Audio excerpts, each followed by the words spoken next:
బంగాళాఖాతంలో ఏర్పడ్డ తీవ్ర వాయుగుండం ఏపీ వైపు వేగంగా దూసుకువస్తోంది. వాయువ్య బంగాళాఖాతంలో కళింగపట్నానికి 190 కిలోమీటర్ల దూరంలో ఏర్పడ్డ తీవ్ర వాయుగుండం తీరానికి సమీపిస్తున్న కొద్దీ తీవ్ర ప్రభావాన్ని చూపిస్తోంది. ప్రస్తుతం గంటకు 17 కిలోమీటర్ల వేగంతో ప్రయాణిస్తోంది. శుక్రవారం తెల్లజామున దక్షిణ ఒడిశా, ఉత్తరాంధ్ర మధ్యలో గోపాల్పూర్, పరాదీప్ పోర్టులకు సమీపంలో తీరం దాటుతుందని అధికారులు అంచనా వేస్తున్నారు. ఈ ప్రభావంతో ఉత్తరాంధ్రలో ఇప్పటికే భారీ వర్షాలు కురుస్తున్నాయి.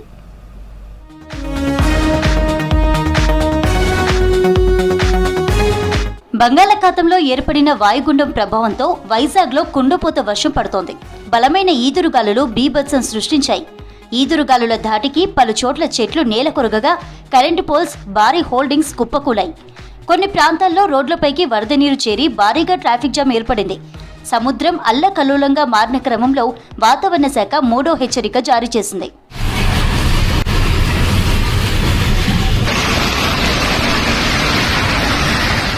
తీవ్ర వాయుగుండం ప్రభావంతో బుధవారం కోస్తా జిల్లాల్లో పలు చోట్ల భారీ వర్షాలు కురవగా అక్కడక్కడ ఓ మోస్తరు వర్షపాతం నమోదైందని వాతావరణ శాఖ తెలిపింది. శ్రీకాకుళం, పార్వతీపురం, మన్యం, విజయనగరం జిల్లాల్లో అత్యంత భారీ వర్షం కురిసే ఛాన్స్ ఉందని రెడ్ అలర్ట్ జారీ చేసింది ఐఎండీ. ఈ 3 జిల్లాల్లో 20 సెంటీమీటర్లకు మించి వర్షపాతం నమోదయ్యే అవకాశం ఉందని అధికారులు తెలిపారు.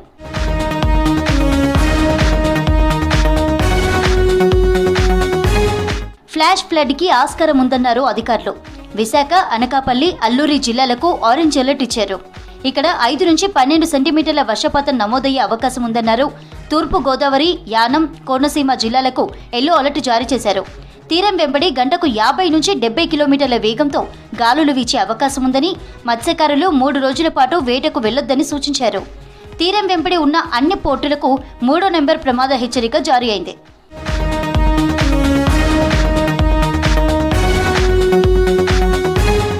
భారీ వర్షాలపై ముఖ్యమంత్రి చంద్రబాబు నాయుడు సమీక్ష నిర్వహించారు. అప్రమత్తంగా ఉండాలని జిల్లా కలెక్టర్లను ఆదేశించారు. కంట్రోల్ రూమ్ ద్వారా 24 గంటలు సేవలు అందిస్తూ అందుబాటులో ఉండాలని స్పష్టం చేశారు. అవసరమైతే ప్రజలను సురక్షిత ప్రాంతాలకు తరలించాలని సూచించారు.